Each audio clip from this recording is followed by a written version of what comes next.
Hello, and welcome to the History of Philosophy in India by Janardhan Ganeri and Peter Adamson, brought to you with the support of the King's College London Philosophy Department and the LMU in Munich, online at www.historyofphilosophy.net. Today's episode, No Two Ways About It, Śaṅkara and Advaita Vedanta.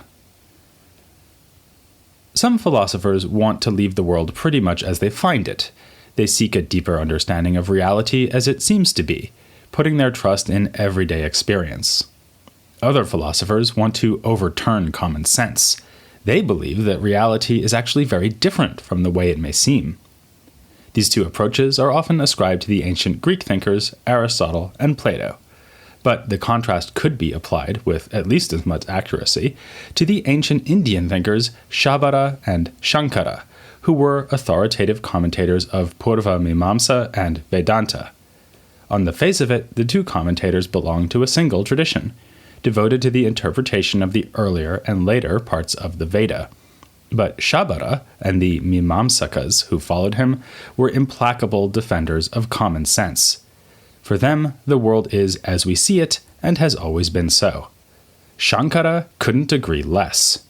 For him, the world is an illusion which masks the single underlying reality of brahman. To accept the reality of the everyday world is ignorance or avidya. To know the sole reality of brahman and the identity of the self or atman with brahman is to achieve liberation. What led Śaṅkara to this astonishing view? Nothing but the authority of Vedanta, that is, the later parts of the Veda, the Upanishads.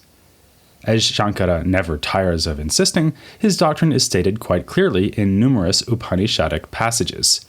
He points to such texts as, Brahman is without a before and an after, without an inner and an outer. Brahman is this self here which perceives everything. Or, the finest essence here, that constitutes the self of this whole world. That is the truth, that is the self. Or, it is Brahman alone that extends over this whole universe up to its widest extent.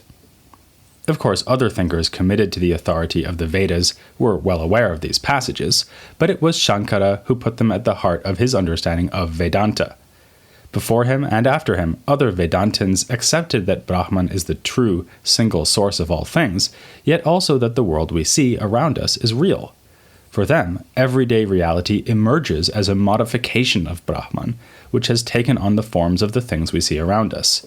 But Śaṅkara denied that there could be two levels of reality, one more apparent and one more fundamental.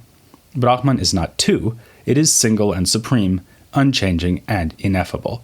Hence the name of the tradition founded by Śaṅkara, Advaita, or non-dual Vedanta. His philosophical theory may be unprecedented and radical, but there's at least one thing about Śaṅkara that could hardly be more familiar. We don't know exactly when he lived. The traditional date of his birth is 788 AD, which is probably a bit too late, but it's safe to assume he was active in the 8th century. This makes him a rough contemporary of Kumarila, the great exponent of Purva Mimamsa. Śaṅkara wrote commentaries on several Upanishads and on the Bhagavad Gita, which, according to him, encapsulates the essence of the meaning of the whole Veda. The most celebrated work of Śaṅkara, though, is without doubt his lengthy commentary, or bhashya, on the Vedanta Sutra ascribed to Badarayana. You may feel it a bit unfair that we should have to wade through so much material only to find out that all of it, along with everything else, apart from Brahman, is unreal. If so, then a shortcut is offered by a far briefer introductory work called the Upadesha Sahastri, which encapsulates his teaching. On the other hand, it's well worth reading as much Śaṅkara as you can, because he makes for great philosophical reading. Unlike the compressed and elliptical Vedanta Sutra, his commentary mounts elaborate arguments, often in the course of refuting other schools of thought. Śaṅkara also has a good line in Analogies. He explains his fundamental idea that the apparent reality of everyday life is an illusion by comparing it to the foam on the surface of the sea, to the way that a sea shell may seem to be made of silver, and to the snake that upon further inspection turns out to be a coil of rope. To those who wonder how a single brahman can make itself manifest as an illusory world, he responds that the single moon can appear as two moons to someone suffering from double vision. The individual soul that finally gives up its ignorance and accepts the true reality of Brahman is like a weary carpenter who lays down his tools, or a tired falcon that finally alights to rest. Śaṅkara is also credited with founding 4 major centers of Hindu worship, taking a leaf from Buddhist monastic practices. The most famous of them is at Sringeri, where a beautiful temple was later built and still stands today. All of this has earned Śaṅkara a leading place in the history of Indian religion and philosophy. Still, we should bear in mind that Advaita has been only one of many sub-schools within the larger tradition of Vedanta. Centuries later, there would emerge a rival approach, pointedly called Dvaita, dual as opposed to non-dual, Vedanta. And already within a generation or two of his own life, Śaṅkara was being heavily criticized by other Vedantins, including another major commentator on the Vedanta Sutra named Bhaskara. He was appalled by Śaṅkara's tendency to abandon the ritualistic aspects of the Vedic tradition, which seemed to Bhaskara to be the inevitable consequence of deeming the world of actions and fruits to be a mere illusion. Modern-day scholars have discovered that, despite Bhaskara's disdain for Śaṅkara and his Advaita approach, their 2 commentaries share a lot of common material. This suggests that both were drawing on a rich earlier tradition of Vedanta. Unfortunately, that tradition is otherwise largely lost, but we do know something about a precursor of Śaṅkara named Gaudapada. We've been describing Śaṅkara as a pivotal figure in the development of Vedanta, but in fact, many of his key ideas, and some of those nice analogies, are already found in Gaudapada. Śaṅkara speaks of him with admiration, calling him by the title Paramaguru, which could mean he was the teacher of Śaṅkara's teacher. But we don't need to get into the question of how much of the credit for Advaita should go to Gaudapada and how much to Śaṅkara. For us, the questions are rather what this doctrine amounts to and whether there is any reason to believe it. On the latter question, Śaṅkara is very clear. Just as Purva Mimamsa taught that matters of dharma are taught only by the Veda, so Śaṅkara says that we could never come to know the truth of Brahman if left to our own devices. Advaita is grounded in interpretation of the sacred texts, or shruti, not in philosophical arguments. Since many of Śaṅkara's rivals, like the Samkhya school, also accept the authority of Vedic literature, he frequently tries to refute them simply by quoting scriptures that fit better with his own view than with theirs. In fact, he even complains that Samkhya makes inferences from experiences of the world around us when it should be appealing to shruti. For him, their empirical approach is wrong-headed. We cannot learn about Brahman from observation of the world, because the world is precisely an illusion that masks Brahman. In itself, Brahman is formless, so even with the resources of revelation, it eludes both thought and speech. The closest we can come to an experience of Brahman would be an experience that is empty, utterly devoid of form. This is what happens in moments of deep sleep when we aren't even dreaming. While this may sound rather mystical and anti-rationalist, in another sense, Śaṅkara is a philosopher's philosopher. Most ancient Indian thinkers, both within and outside the Brahminical tradition, believed that even the deepest understanding needed to be combined with long practice. For Śaṅkara, such things as meditation and ritual may be useful as steps along the path to liberation, but ultimately liberation is secured through knowledge. If you really come to understand that your individual self is identical to Brahman, you will immediately be freed from all suffering, and for that matter, from all pleasure. This is because Brahman is unchanging and remains unaffected by the processes and experiences that the individual self undergoes as a result of its ignorance. We reach liberation by being slowly weaned away from this individual self, giving up on such identifying features as caste, family affiliations, and even the desire to engage in ritual, since Brahman can, of course, never acquire the fruits of such rituals. You can see why a Vedic traditionalist such as Bhaskara was so annoyed by Śaṅkara. As for us, we may have a different worry. Doesn't Advaita amount to a kind of nihilism? After all, Brahman is formless and ineffable, So when Śaṅkara says that Brahman alone is real, he may seem to be saying that the only reality is nothing at all. But this isn't quite right. Though Brahman is not to be confused with the individual self, what Śaṅkara calls the jiva, Brahman is still recognizably a kind of self. It is, for lack of better terms, consciousness or awareness. However, it is a special, pure kind of consciousness that is not aware of anything in particular. This becomes clear if we go back to Śaṅkara's example of deep sleep. According to him, when we are asleep like this, there is not just pure emptiness. Rather, it is like an act of seeing without any visible object. Consciousness is evident to itself, even when there is nothing of which it is conscious, the way the sun is in itself luminous before it illuminates other things. This may seem a rather fine distinction. Does it make so much difference whether there is nothing at all, or nothing but a conscious self that is conscious of nothing in particular? To Śaṅkara, it makes all the difference. This emerges from a remarkable critique of Buddhist thought found in his commentary on the Vedānta Sutra. The critique is remarkable in part because Śaṅkara seems to be deeply influenced by Buddhism, or more likely to have absorbed Buddhist ideas indirectly from his predecessor Gaudapada. The Advaita rejection of everyday reality looks very Buddhist, as do its faith that liberation will ensue upon a proper understanding of the self, and its admission that Vedic ritual becomes irrelevant for the liberated person. With his dismissal of caste and family as aspects of the illusory self, Śaṅkara also seems to be holding out a prospect of liberation to all people, just as the Buddhists did. This is problematic when it comes to the lowest class, the Shudras, since his authoritative text, the Vedanta Sutra, seems to exclude them from the path to liberation. Śaṅkara admits that they cannot study the Vedas, but holds out the prospect of other forms of learning. As an aside, it is worth mentioning that in one of the many legends that surround the life of Śaṅkara, it is told how he once shied away from touching a man of mixed caste because such people are impure. The man castigated him, reminding him that Śaṅkara's own Advaita teaching implies that such distinctions are irrelevant to the true self. In any case, these borrowings from the Buddhists, which, remember, included Śaṅkara's founding of monasteries around India, didn't stop him from attacking them on philosophical grounds. He complains that the Buddha taught several inconsistent theories, all of them false, perhaps because he was such a spiteful character that he deliberately wanted to confuse people.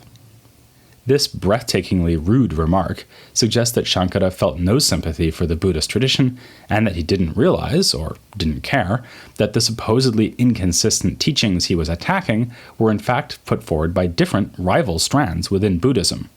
But if his critique is impolite and lacks historical nuance, it does manage to be philosophically astute. In a particularly interesting part of his commentary, Śaṅkara aims his fire at the Buddhist theory that there is no enduring self. Instead, according to the Buddhists, there are only the momentary features and acts of consciousness called skandhas. These cause one another across time and aggregate to create the illusion of a coherent, enduring individual. Śaṅkara offers several arguments to refute this. For one thing, it is hard to see how a skandha that exists only fleetingly at one moment can cause another skandha to exist at the next moment, for at the time it should be causing the new skandha to arise, it is already gone. Here, Śaṅkara is invoking a plausible, though of course non-Buddhist, assumption of his own, namely that effects depend on causes that exist simultaneously with them. Furthermore, the phenomenon of memory shows that the same individual does survive over time. For part of what I remember when I look back at a past experience is precisely that it was me who had that experience. When I fondly remember eating an almond croissant this morning, I am in no doubt that the person who enjoyed the taste of that croissant is the same person I am now. This argument about memory doesn't seem sufficient by itself, since the Buddhist has an alternative explanation to offer. It only seems that the former aggregate of skandhas is identical with the present aggregate because of the causal links between the two. But Śaṅkara has already blocked this response when he insisted that the momentary nature of the aggregates prevents them from forming such causal chains. A more surprising diatribe against the Buddhists comes next. Śaṅkara takes up a teaching of the Mahayana school of Buddhism, about which we'll be hearing a lot in future episodes. This teaching, called Vijñānavāda, rejects everyday reality as an illusion. Śaṅkara dismisses this scornfully. It is futile to deny that external things do cause our experiences, since this is patently obvious. Experience clearly involves both a subject and object, yet the various Buddhists being attacked here have managed to deny both, doubting both the existence of an enduring self and of real things for us to perceive. But hang on a minute. How can Śaṅkara, of all people, be insisting on the reality of the world around us? Doesn't he, just like his Mahayana Buddhist opponent, take that world to be mere illusion? This is precisely the response made by Śaṅkara's own opponent and critic, the rival Vedanta commentator Bhaskara. He accused Śaṅkara of rank hypocrisy, insisting on realism when responding to the Buddhists, only to fall into anti-realism when setting out his own Advaita teaching. The suspicion of inconsistency deepens when we look at other sections of his commentary on the Vedanta Sutra. For every passage emphasizing the illusory nature of all things other than Brahman, we can find another passage suggesting that Brahman does really produce the world we see around us by taking on form. We find Śaṅkara emphasizing that Brahman can make the elements of things without using any instrument or pre-existing material, like the spider produces its web from nothing but itself. Or he insists that Brahman is the stuff out of which things are made, as well as being the agent that makes those things. Or he distinguishes between a higher and lower Brahman, the first devoid of form, the second a version of Brahman in which it takes on forms that make it available to our experience, or allow it to play the role of the individual embodied self. What is the point of all these assertions if the supposed things made by Brahman, and also the individual self, are nothing but illusions? A more sympathetic reader than Bhaskara might take refuge in historical explanations. Perhaps Śaṅkara includes contradictory materials in his own commentary simply because he is reproducing ideas from previous commentators, many of whom were more realist than Gaudapada and then Śaṅkara himself. On this reading, his Bhashya would be like a microcosm of the Vedanta tradition as a whole. One historian has written that, since the Vedanta school itself split up and adopted ideas from the other schools, the history of Vedanta philosophy is really something like a miniature copy or reflection of the entire history of Indian philosophy.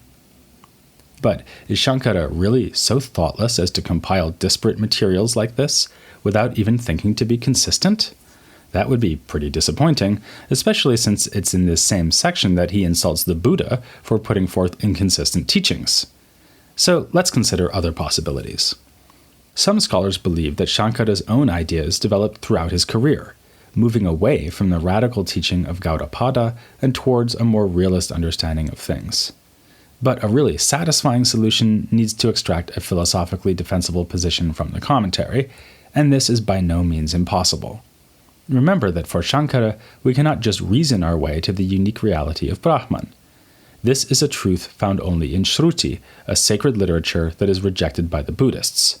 So, it's entirely consistent for him to say that the Buddhist has no basis for rejecting the deliverances of everyday experience. Furthermore, even once the authority of Shruti is accepted, Śaṅkara does not believe that we should just immediately abandon everyday experience. This isn't the first move in his philosophy, it's the last move. Before we get that far, it is a useful step on the path of liberation to think of Brahman as a fundamental underlying cause of all things. We should then realize that effects are somehow implicitly present in their causes. The effect is not wholly non-existent before it manifests itself like the son of a barren woman, Śaṅkara's nicely chosen example of a thing that cannot exist at all. If effects were not somehow prepared or pre-contained in their causes, anything could be produced from anything, like clay pots made out of milk. While this account of causation improves on the Buddhist account, it is like an unfired clay pot, not yet the finished product. To go further, we need to make the further realization that effects are really nothing other than their causes. Pots are really just clay organized in a certain way. On this basis, we can make the further step of understanding the forms imposed on the underlying cause as in fact unreal. Śaṅkara speaks here of superimposition. The guise under which Brahman presents itself is a kind of mask, and it is sheer ignorance to mistake the mask for what lies beneath. Or, to put it in more philosophical language, it is ignorance to confuse a real thing with a property that is falsely ascribed to that thing. Again, this can be illustrated with the false appearance of a seashell, which looks like it is made of silver. Only after following this fairly arduous and challenging philosophical chain of thought will we be ready for the radical conclusions of Advaita Vedanta. And, by the way, without the prompting of Shruti, we would have no reason or warrant to follow the argument to its conclusion. For all his philosophical sophistication, Śaṅkara looks ultimately to the Upanishads as the sole source for our knowledge of the unchanging consciousness that is Brahman. Having looked now at the Vedanta Sutra and its most famous commentary, we are just about ready to move on to other schools. But first, we want to pause to consider another intriguing body of literature that emerged in the context of Vedic exegesis. We already know from our earlier look at Panini that the study of Sanskrit grammar frequently yielded philosophical insights. The same is true in the age of the Sutra. Even as all the schools, even those outside the Brahminical traditions, adopted Sanskrit as the language of intellectual discourse, Sanskrit grammarians were producing ever more nuanced works of linguistic analysis. And one of the most important of these grammarians, Bhartrihari, apparently was another important member of the Vedanta tradition.